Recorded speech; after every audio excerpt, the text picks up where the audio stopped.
Before the paperbacks, before the pulps, before the dime novels, story papers.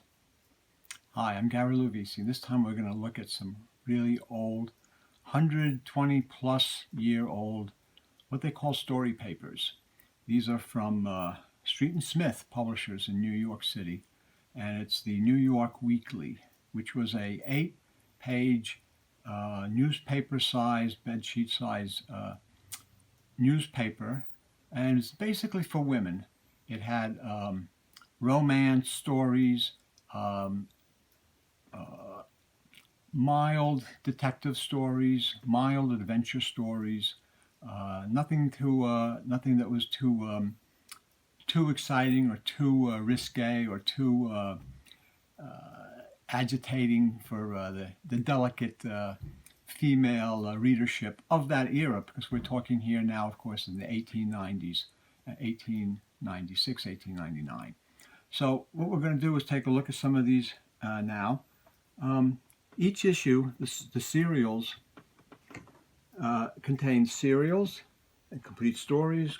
They even had a cookbook in the back pages. They featured novels, and then interesting little amusements and articles, as well as book lists.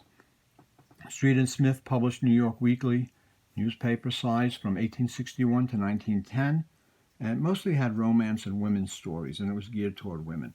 They also had ads for Eagle and the Magnet series of 10-cent paperback books that they sold at the time, and that contained Nick Carter, Sherlock Holmes. We'll show some of those ads. Interesting thing is that a lot of the writers that wrote for these were women writing stories for women, about women, and one of the women was Bertha M. Clay. And a lot of the issues say, a new story by Bertha M. Clay in this number. And you can see down here is A Tragedy of Love and Hate, A Woman's Vow by Bertha M. Clay. Bertha M. Clay was a actual female author who wrote in the 1870s and 80s, and she passed away in 1884. Then her daughter continued writing under her name, and the name became very popular, and eventually became a house name for Street and Smith, with many male writers writing many novels under her name. And you'll see a lot of the series, especially the Eagle series of Street and Smith 10-cent paperbacks, where you'll see books by Bertha M. Clay. What happened was a lot of these stories in these early story papers were eventually published as dime novel paperbacks, digest size or small trade paperback size. But first, let's get to the story papers. Street and Smith. This is the New York Weekly. These are all New York Weekly. I have a bunch of them, and I'm going to show you some different things in them. It's a journal of useful knowledge, romance, and amusements.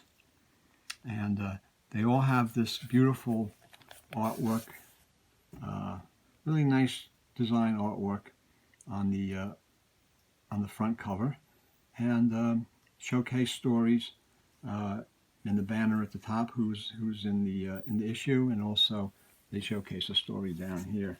Now I'm just going to show you a little bit. This is from this is New York, October 28, 1899. So it's over 120 years old. This newspaper magazine. This is basically a magazine, and you see it has stories. The stage heroine, her evil genius. I'm not going to go through all of them, but just to give you an idea, very small print, and it's reading for the Lady Velvet, reading stories for women,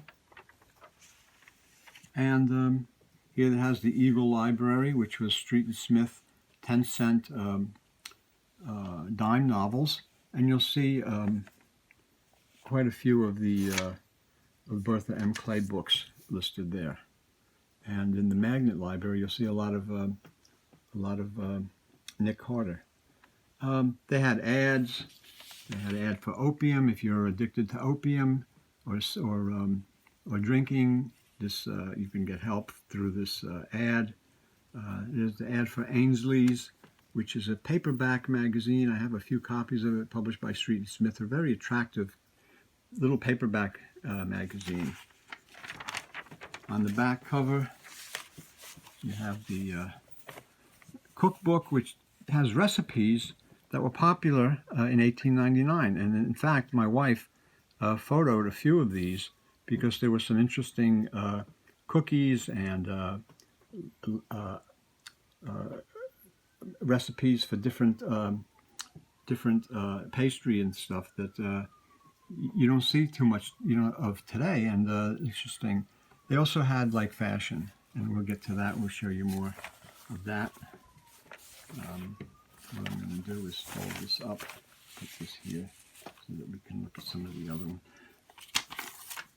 ones. This is the May 29, 1887 issue. A Broken Vow, again, Bertha M. Clay, who was a big writer in those days.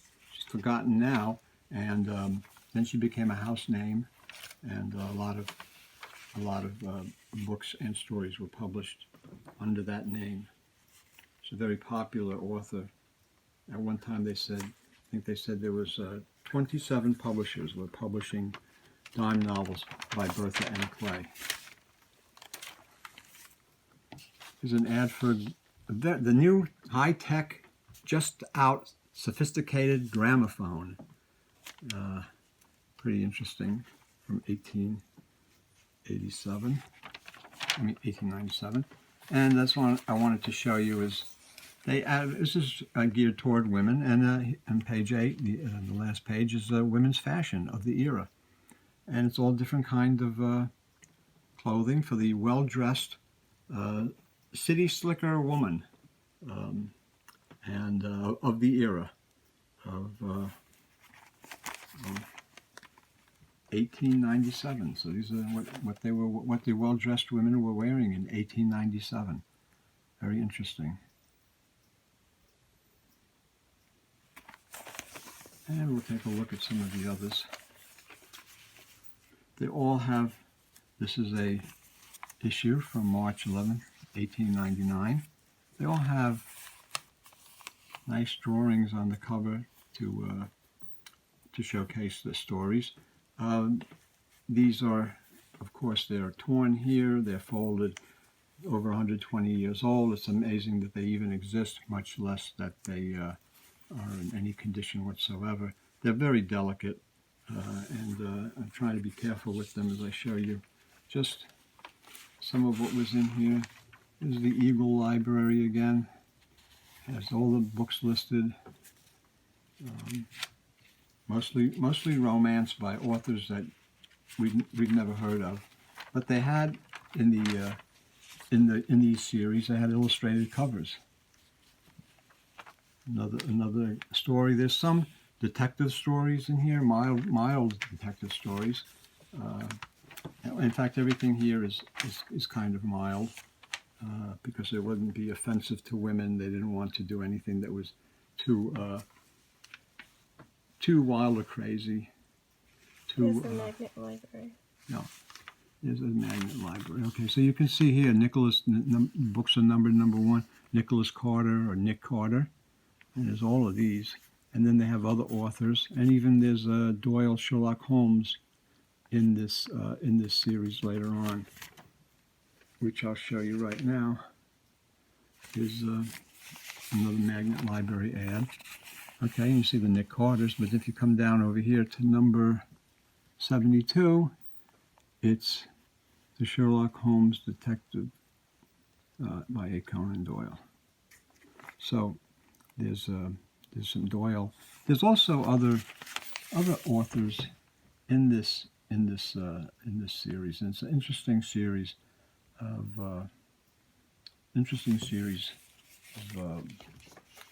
dime novels, illustrated. They're very nice. They're also so delicate and so easy to, they get destroyed over the years, and finding them in nice condition is impossible. Finding anything in nice condition from this era and this kind of pulp paper is really impossible. This one has the Magnet Library ad. So you see the artwork. And this was available through the post office. This was second-class matter that was mailed to people's homes, and women would subscribe to it. Here's another Bertha M. Clay story. And it's just, the paper is so delicate. Lover or husband. I can't read that upside down. You know what that says? Madness of Jack Hamilton. Yeah, they had adventures, mild adventure stories, mild detective.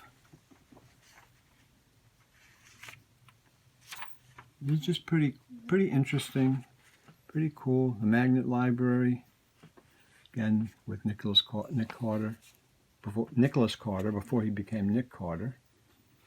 And these are books that came out in 1897 or probably around 1890. This is 1899, so that probably those came out early. This is a June 27th, 1898 issue. Man and a woman together in the drawing room. That's 6. 1896. 1896. Well, okay. Yeah, well, I'm looking at it from. And you wear glasses. I'm looking at it from being upside down with my bad eyes with glasses, and I'm dyslexic, so it's no wonder that anything comes out right. But these are pretty cool. Mated, not wedded. Yeah. There's a little bit of dirt and stain on some of them. They went through a lot of a little queen story.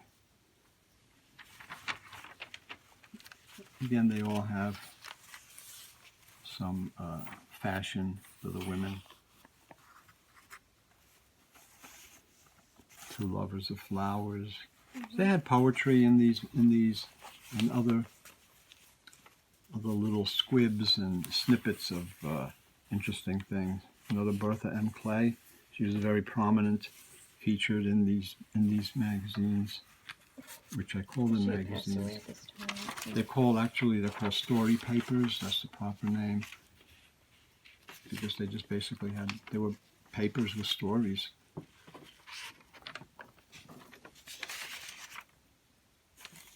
Another story. Some nice. That's a crime, right? He's mystery. Murder will out. Yeah, murder will out.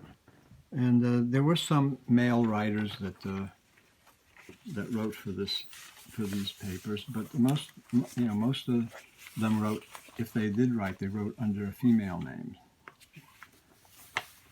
And this is from November 14th, 1896, and A Sinful Secret, again by Bertha M. Clay. She was a big star. Even though she was a house name by this time. Just to go through, see how delicate these are, the age, the folds, each where it's folded 4 times, and then you have the damage. Here's a table of contents. And there's basically, it tells you the story. A lot of times it tells you if it's a serial, if it's and they ran a lot of serials. They would run 3 or 4 chapters, and then the next issue would have the next 3 or 4 chapters. Then you'd have eventually the whole novel published. And then usually Street and Smith would publish the whole novel as a dime novel, kind of a digest size or a small trade paperback. Let me just go through a few. It's just interesting. So this is something you never see, and I thought it'd be interesting to share these with you. You can see the damage is just profound and it's sad, but you kind of wonder like what they looked like and what they were like when they were brand new. When somebody got these in the mail in 1898 in February, reading it on a cold winter evening or something to get their new New York Weekly, and a woman would read it, a new story that had just come out, and a new, and then a serial to find out what happened. See, they're basically just falling apart in some cases, but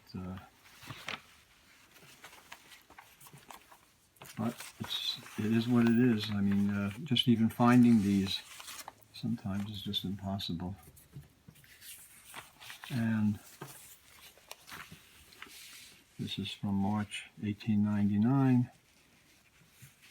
Another Bertha M. Clay, and it even says here, Bertha M. Clay's best story begins this issue in this number. She's a very popular author, and Hunted Down, detective story. So you have some detective stories, you have stories, articles, interest for women, for housewives, another story.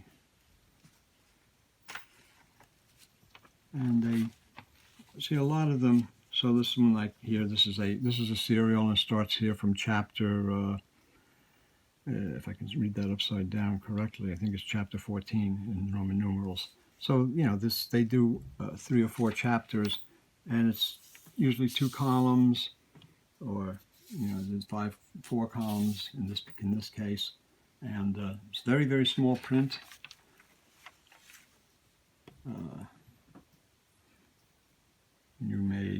Man made strong by drugs. There's no drugs. No drugs. Oh, no drugs.